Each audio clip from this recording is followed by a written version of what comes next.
Yes, ndagusuhuje kandi nkwifurije kugubwa neza cyane mu bice byose bitandukanye uherereyemo. Udahwema gukurikirana inkuru n'ibiganiro tubagezaho hano kuri Connect Media TV. Nge nitwa Jean de Dieu Ndahimana, ndabasuhuje kandi mbifurije kugubwa neza cyane. Yes, rero nk'ibisanzwe nta kindi kiba kituzanye usibye kukugezaho amakuru ni amakuru abarebana n'umutekano muri Repubulika ya Demokarasi ya Kongo, ni amakuru yo ku murongo w'urugamba, ni amakuru abarebana n'urugamba intare za Sarambwe zimaze igihe ziri kurwana kugira ngo zibohore abanyekongo bose muri rusange bishyire bizane. N'urugamba ihuriro AFCM 23 zakomeje kurwana kugira ngo zibohore abaturage. Nta kindi rero, nta yindi nkuru nkuzaniye muri iki gitondo. Ni inkuru navuga ko ari inkuru nziza cyane. Mu mpera z'iki cyumweru dusoje, ku munsi wo ku cyumweru, ni tariki 8 z'ukwezi kwa kabiri y'umwaka 2026 hariya Icanzu habereye umuhango ukomeye cyane. Ni umuhango wo gusoza amasomo, aho urubyiruko rw'inkumi n'abasore rwose basoje amasomo yabo. Ni amasomo rwose ya gisirikari, ni abasore bagira cyangwa se n'abakomando bagera ku 7532 bamaze kuba binjira rwose mu ngabo za ARC, Armée Révolutionnaire du Congo. Ngaba akaba ari abakomando barahiriye rwose kwinjira mu ngabo za AFCM 23. Rwose ni ingabo ziyemeje kubohora abanyekongo. Rero izi ngabo zije ziyongera ku zindi rwose zikomeje ibikorwa hirya no hino byo gucungira umutekano abaturage. Aba rero nabo bakaba baje kongera imbaraga, baje gutera ingabo mu bitugu bagenzi babo bamaze igihe bacunga ibice bitandukanye. M23 yamaze kuba ibohora, aho yiyemeje gucunga umutekano w'abaturage. Ubona ko rwose bafite courage cyane, ubona ko bazingatiye amasomo bahawe yo kugira ngo babohore abanyekongo. N'umuhango rero umushyitsi mukuru nk'ibisanzwe abari General Sultan Makenga. Ubona ko rwose nawe yarabukereye ameze neza cyane, muri bibona ku mashusho ameze neza cyane. N'umuhango rero yatangiyemo ubutumwa bukomeye cyane kabisa. Agira ati rwose ubu mumaze kuba ingabo za ARC, je kubabwira rwose ko kubamenyesha ko ubutayari mwamaze kuba ingabo zemewe za ARC. Rwose bamwereka ko nabo bishimye cyane, ababwira ko rwose baje guhangana na leta y'amabandi, leta ya Kinshasa yatumye abaturage bahunga.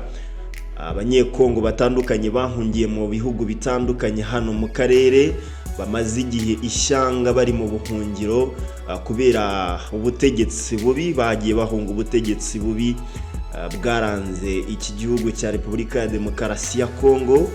Avuga ko kandi n'abanyekongo ubwabo bari mu gihugu indani nabo babayeho nk'impunzi kandi bari mu gihugu cyabo. Mujya mubibona kenshi ko bagenda bahunga mu bice bigiye bitandukanye, benshi baza bahungira mu bice bitandukanye M23 yamaze kuba ibohora. Rero izi ngabo nazo zije mu kazi gakomeye cyane ko gukomeza gucungira umutekano abaturage ndetse no gukomeza kubohora abaturage bakiboshywe mu bice bigiye bitandukanye. Uko mubibona rero ku mashusho, na basore bitoje neza cyane kabisa, bafashe amasomo ya gisirikari, bafashe imyitozo ya gisirikari, kandi na amasomo abarimo discipline cyane iri hejuru ikwiriye kuranga umusirikari nyawe.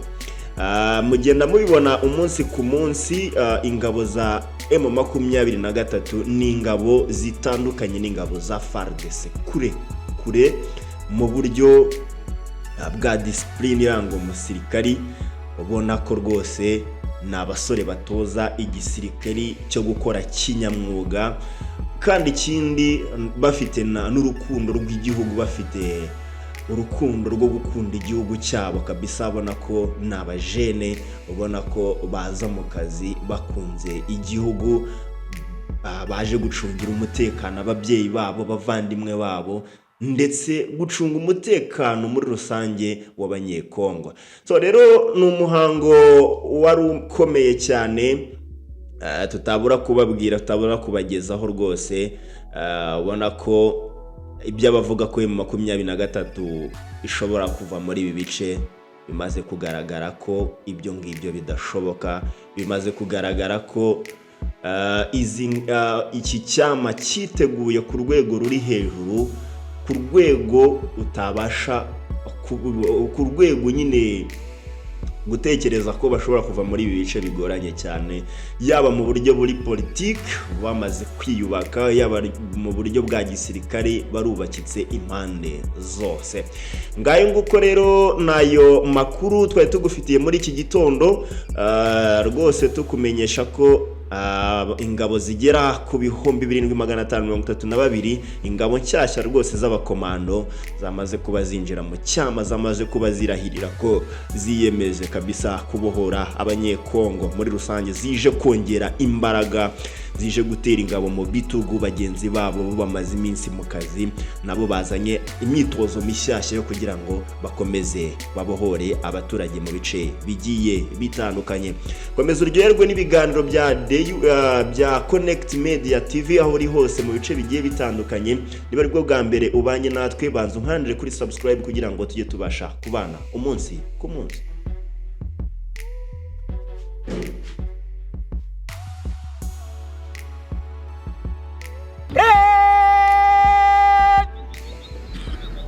Atenção, galera, com a Shimut! Comandante Rakup! Comandante Rakup! Lele! Tubu!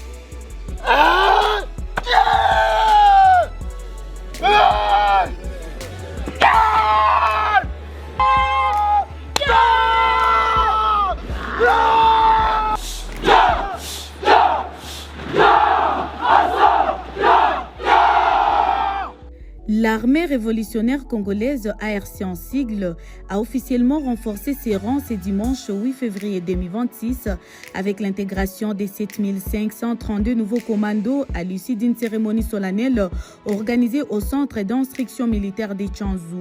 Cet événement marquait la clôture d'un cycle de formation militaire intensive destiné à préparer ces recrues aux exigences opérationnelles du terrain.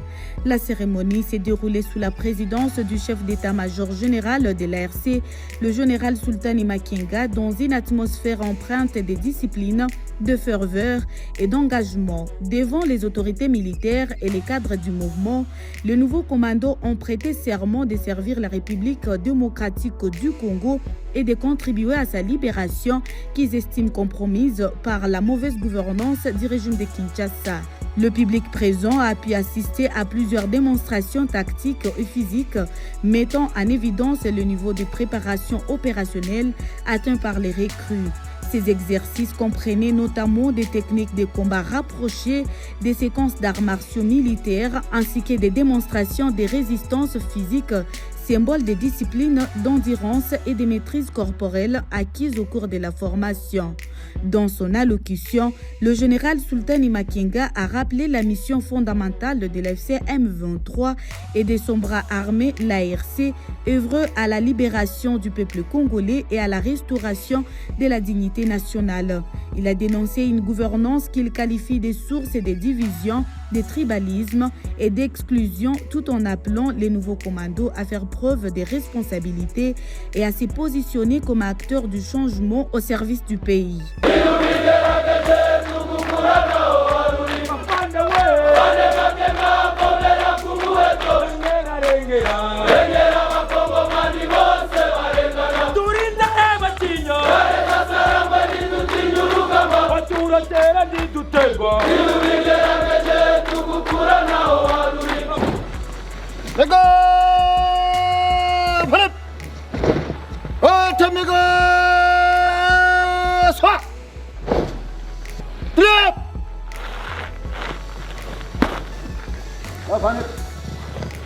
Stop.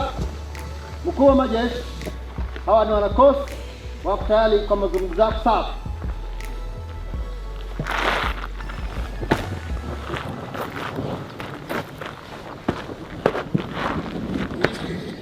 Niko pande. Ile kwa habari yenu.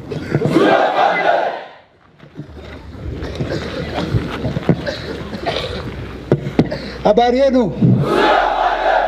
Habari ya mafunzo.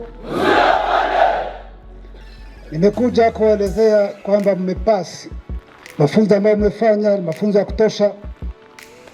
So mmepasi na mvae kofia.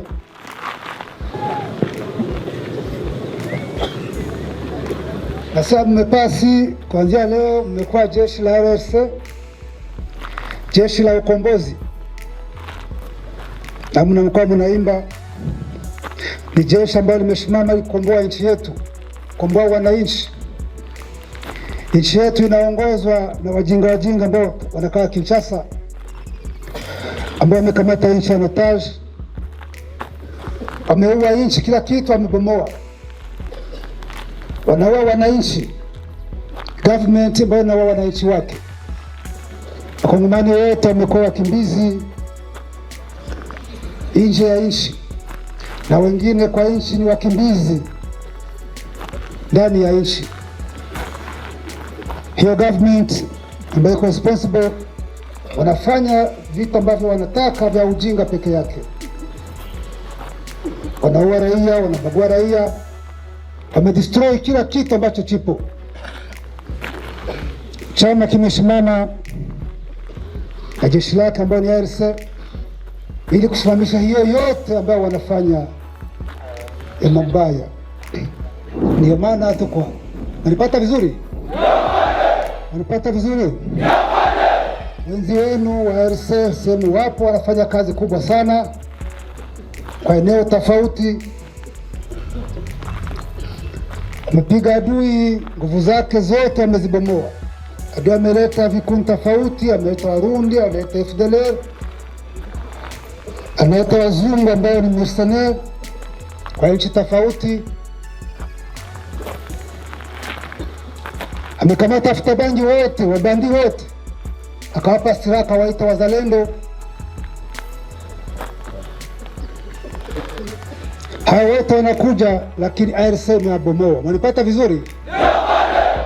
Nguvu za adui zote tumezibomoa, anabaki kwa kinywa peke yake. Sasa nyinyi leo mmepata mafunzo ya kutosha, namna tumeona, ipata skills. Mwende ikuwe msaada kwa nchi yenu. Mnanipata vizuri? Ikuwe msaada kwa nchi wetu, ndugu zenu.